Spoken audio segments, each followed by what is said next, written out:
I did, in fact, graduate from college this week. It's like I'm an adult or something now.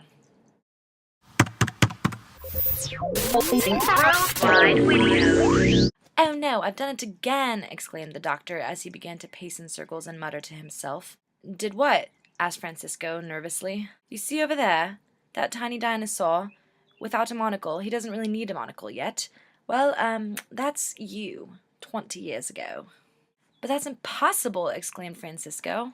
Possible, plausible, reality even. But here's the thing. You have to be sure not to come in contact with yourself, or there will be a paradox. A universe-imploding paradox. But I thought we were here to save my friend Diego, asked Francisco. We are. How can we contact him without causing a paradox? Asked the doctor. They both thought for a minute, not really sure what to do, and then Francisco had an idea. You could give him a note, like you did for me. Oh yes, and you saw how well that worked for you. You had a piano fall on your head, for goodness sakes, because you didn't listen to my note to run. Ah, I have an even better idea. What I need you to do is cause a distraction over there while I go talk to Diego, so that you won't see me talking to Diego, but you will be confused and want to figure out what's going on. But what do you want me to do? Asked Francisco as the doctor ran away towards Diego. Francisco didn't have a lot of options of what he could do, so he decided to run away into the woods next to the park that they were in and cause a distraction by screaming loudly. Ah! Ah!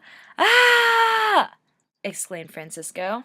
Francisco of the past heard it and thought someone was in danger in the woods, so he went off to try to help, and he was following the sound of the screams. Quickly, future Francisco figured out that this was not the best option because now he needed to not be seen by himself, so he ran away. And Francisco of the past was stuck wandering on the forest trying to figure out where on earth the person who was in danger's way had gone. This gave enough time to the doctor to go talk to Diego. The doctor ran up to a confused-looking Diego who had just seen his friend run away to go save someone, and then now had this rather tall, lanky, bow-tied man standing in front of him. Who are you? Asked Diego. Listen, we don't have time to discuss who I am. I need to tell you something very important. You need to get out some notes or something to write down things so that you will not forget this. Do you have a piece of paper or a pen? No? Well, you're just going to need to remember this, okay? This is very important. Life-saving, if you will. In 20 years, you're going to be walking with that man you were just meeting and becoming friends with, and a piano is going to fall on both of your heads. You are going to die. In order to stop that, you need to never become friends with that man named Francisco. I'm very sorry, but if you become friends with him, you will be walking down a busy street with him one day, and you will want to tell him a joke, and then a piano will fall on your head. So it is up to you whether or not you think your friendship with Francisco is worth a piano falling on your head and you dying. What? Asked Diego. He wasn't really sure if he should heed this strange man's advice and walk away and never talk to Francisco again, or if he felt like he wanted to have a really good friend despite the fact that it might kill him. Diego had a pretty lonely life. He didn't have any friends or family. He was kind of thinking that a friendship with Francisco sounded pretty worth an early death.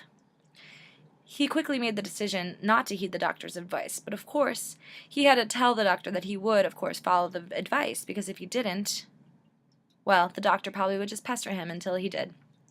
Oh, okay, doctor, I suppose.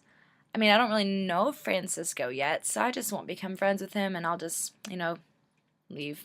At that moment, Francisco of the future came back to the doctor and asked what had happened. How did it go? Asked Francisco. Oh, quite well, I do think.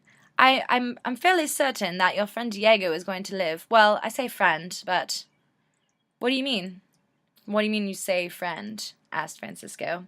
Oh, well, I told him that you can't be friends in order for him to live. So, cheerio, chip chip, let's go. Your friend Diego is safe, but you will never be friends with him. So, I'm very sorry. We must now go find Mozart. Because remember the whole universe ending thing? That's still happening despite the fact that we have saved your friend. So we must carry on and go save Mozart now. Not save, I guess, is really trapping him into a black hole so that the rest of the universe can be saved. Meanwhile, Francisco is staring at this doctor, agape, not sure what to do, because he apparently has both saved and lost his friend Diego in the same day. But I really like Diego. I don't want him to not be my friend anymore. I mean, isn't there another way? Oh no, it's been done. Everything's taken care of. Diego is safe. Let's go find Mozart. So the doctor runs towards the blue box and waits in the doorway, calling Francisco of the future to come get into the box so that they can go and find Mozart. Francisco follows along glumly and unwillingly gets into the box. The box once again makes the vorp, vorp, vorp sound much more elegantly than such, and they're off back to the current universe of Francisco. So they appear in the office of Francisco's universe's Mozart, much to the dismay of Mozart, because he is rather confused about what is happening and why there is a large blue box appearing in his study. The doctor and Francisco emerge, and Mozart is huddling in the corner. What's happening? I was just here composing my most promising piece, and then you just show up out of nowhere, and are you coming to take me, and are you going to kill me? What are you going to do to me? The doctor, in a very assuring voice, says, "You're safe, but you're going to have to come with us." What? No, I will never do such a thing. I'm going to finish this piece. Clearly, the doctor had some convincing to do with Mozart, so I will leave that to Justin.